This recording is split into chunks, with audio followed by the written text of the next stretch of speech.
Hello there everyone, this is Robert. I want to walk you through the arrows preset. So the options you have, first thing is the size multiplier. Depending on your scene scale, you might find this option useful. Then you have an option for to flip the arrow in the opposite direction. I will show you in a second for what this is very useful. Then we've got the arrow thickness and the cap size.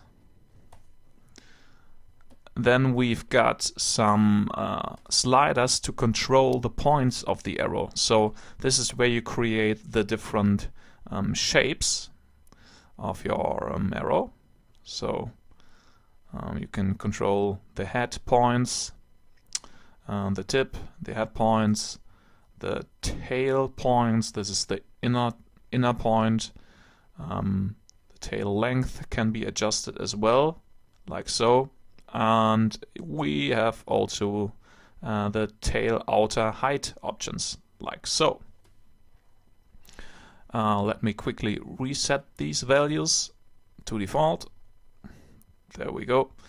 Then we've got an option to taper the arrow. And then at the bottom we've got the 3 slots to drag your materials in. We have 3 slots because we can define different materials for the caps, the roundings and the side of the arrows. So let me quickly create 3 materials. We will make the first one red and the second one orange and the third one yellow.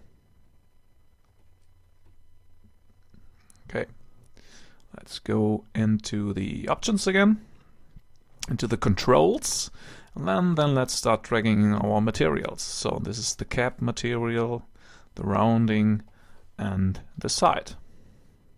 As easy as that.